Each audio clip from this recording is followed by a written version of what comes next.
আপনাদের সমন্বয়কদের একজন জনাব হাসনাত তিনি একটা টেলিভিশনের মালিকের ভবনে গিয়ে একটা লিস্ট ধরায় আসছেন যে আপনি মিডিয়া পাড়ায় খোঁজ নেন, বিভিন্ন জায়গায় খোঁজ নেই বলতেছি আমি আপনার একটা তথ্য দেই জনাব নাসিরউদ্দিন পাটোয়ারী।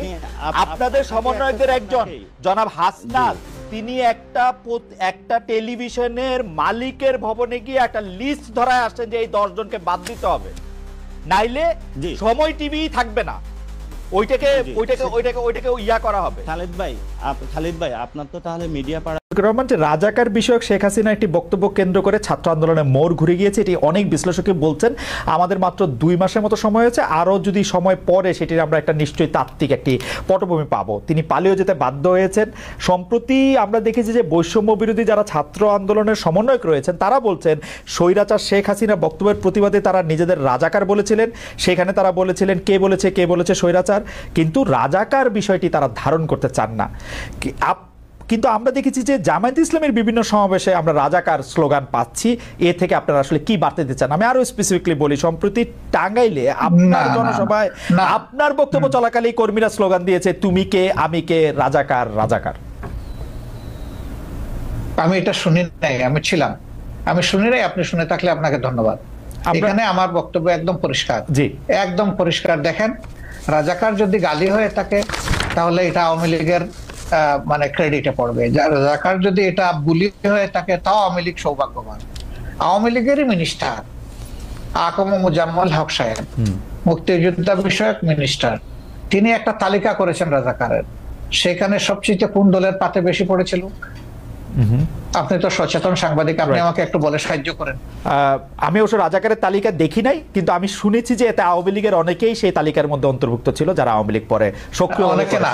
অনেকে না, যে তালিকাটা হয়েছে এটার 8 ভাগের 7 ভাগ তাদের একার পাতে পড়েছে। এটা কি এমন হতে পারে যে আপনাদের দলের লোকেরা আওয়ামী লীগে জয়েন করেছে, নাকি আওয়ামী লীগই করতো তার আগেও? তারা পরিষ্কার করলো না কেন? আমি জানি না, আমি জানি না, তারা হয়তো পরিষ্কার করতে পারতো। তাইলে যে দলে যেভাবেই হোক, যে দলে রাজাকার সবচেয়ে বেশি সেটা হবে রাজাকারের দল।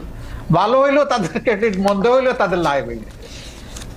কিন্তু আপনার দলের মধ্যে থেকে একটা আছে না একটা শফিকুর রহমান, আপনি আপনার রাজনৈতিক মতবাদ, রাজনৈতিক আদর্শ, আপনি যেভাবে চলছেন, যেভাবে বলছেন, তার বিপরীত আদর্শেরও অনেক কিছু কি আমরা আসলে দেখতে পাচ্ছি, যেটা অনেক সময় আপনার কাছে আমি জানি না কাম্য মনে হচ্ছে না। যেমন ধরেন ঢাকা বিশ্ববিদ্যালয়ে বহিরাগত বলে সম্প্রতি একটি ছেলেকে পিটিয়ে মারা হলো, বা তাকে চোর বলে এটি বলে জাহাঙ্গীরনগর বিশ্ববিদ্যালয়ে তো একজনকে মারা হলো, বলা হলো যে সে আসলে ছাত্রলীগের কর্মী বা নেতা। এই বিষয়গুলিকে আসলে আপনারা কিভাবে দেখছেন? মানে এটি কেন হচ্ছে বলে আপনার মনে হয়? আমরা মোটেই ভালোভাবে দেখি না। এটা যারাই করুক, এটা তারা সঠিক করে নাই। তাদেরকে আইনের আওতায় আনা উচিত, চিহ্নিত করে এরা কারা। এই বৈষম্য বিরোধী ছাত্ররা জাহাঙ্গীরনগর বিশ্ববিদ্যালয়ে নিজেরা মিছিল করে দাবি জানিয়েছে যে এরকম যারা আছে তাদেরকে আইনের আওতায়, আমি তাদের সাথে একমত, তাদেরকে আইনের আওতায় আনা উচিত। যেই করুক, আমি করলে আমাকেও নেব, আপনার কাছে আপত্তি নেই। আপনার কাছে কি এই সরকারকে একটু দুর্বল সরকার মনে হচ্ছে? মানে এই দাবি জানাতে হচ্ছে কেন? একটা মিসক্রিয়েন্ট ঘটবে, সরকার গ্রেফতার করবে বা করবে না, সেটা তো একটা স্বাভাবিক ঘটনা হওয়া উচিত। এই সরকার কি একটু মানে আপনার কাছে কি মনে হয় যে আপনি একটা রাজনৈতিক নেতা হিসাবে এই সরকার কি একটু দুর্বলতা দেখাচ্ছে, নাকি সরকার সময় নিচ্ছে? কি মনে হয় আপনার? আপনি যেটা বলেছেন যে দাবি কেন জানাতে হবে, সরকারের মেশিনারি তো অটোমেটিক্যালি এটা ফাংশন করবে, এটা হওয়া উচিত। কিন্তু দাবিকেই প্রথম আগের নির্বাচিত বা পলিটিক্যাল গভর্নমেন্ট যারা ছিলেন তাদের